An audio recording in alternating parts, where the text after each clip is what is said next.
প্রশাসনের প্রত্যক্ষ ছত্রছায়ায় বিভিন্ন জায়গায় আওয়ামী লীগের পুনর্বাসন করা হচ্ছে, এরকম কিন্তু আমাদের কাছে তথ্য প্রমাণ আছে এবং সেটি বিভিন্ন জায়গায় গেলে আমরা দেখতে পাবো যে আসলে ঘটনা সত্যি। কারণ ফ্যাসিস্টের যে দোসর, ফ্যাসিস্ট পালিয়ে গেলেও কিন্তু ফ্যাসিস্টের দোসরেরা এই দেশে আছে এবং তারা কিন্তু বিভিন্ন রূপ ধরে তারা কিন্তু আসার চেষ্টা করছে।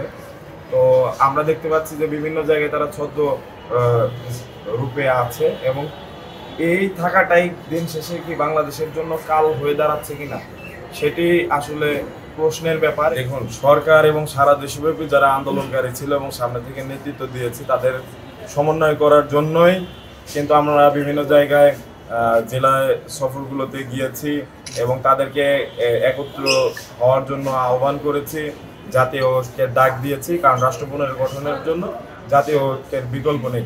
কিন্তু কোথাও একটা হয়তো সমন্বয় এর অভাব হয়তো আছে, আমরা বুঝতে পারি। কারণ সমন্বয়হীনতা থাকার কারণেই হয়তো বাংলাদেশে এই মুহূর্তে এত বড় বড় ঘটনাগুলো ঘটার সুযোগ পাচ্ছে। আপনারা দেখেছেন বিভিন্ন সময়ে ঢাকা বিশ্ববিদ্যালয়, রাজশাহী বিশ্ববিদ্যালয়, জাহাঙ্গীরনগর বিশ্ববিদ্যালয়, এগুলো ক্যাম্পাসের ভিতরে অনেকগুলো অকারেন্স ঘটেছে যেগুলো আসলে চিন্তারও বাইরে। আর আমরা অনেক জায়গায় দেখতে পাচ্ছি অনেকের প্রত্যক্ষ মদতে কিংবা প্রশাসনের প্রত্যক্ষ ছত্রছায়ায় বিভিন্ন জায়গায় আওয়ামী লীগের পুনর্বাসন করা হচ্ছে, এরকম কিন্তু আমাদের কাছে তথ্য প্রমাণ আছে এবং সেটি বিভিন্ন জায়গায় গেলে আমরা দেখতে পাবো যে আসলে ঘটনা সত্যি। কারণ ফ্যাসিস্টের যে দোসর, ফ্যাসিস্ট পালিয়ে গেলেও কিন্তু ফ্যাসিস্টের দোসরেরা এই দেশে আছে এবং তারা কিন্তু বিভিন্ন রূপ ধরে তারা কিন্তু আসার চেষ্টা করছে।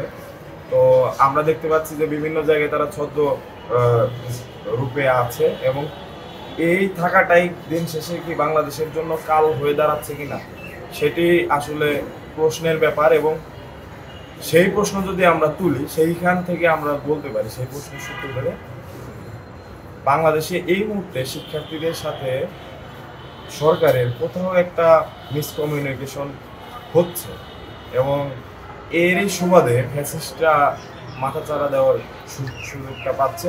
তবে আশা করি শীঘ্রই সরকার এই যে মিসকমিউনিকেশনের জায়গাটুকু সেটাই পুষিয়ে নেবে এবং সেক্ষেত্রে আমি মনে করি আবারও হচ্ছে এবং এরই সুবাদে ফ্যাসিস্টরা মাথাচাড়া দেওয়ার সুযোগটা পাচ্ছে।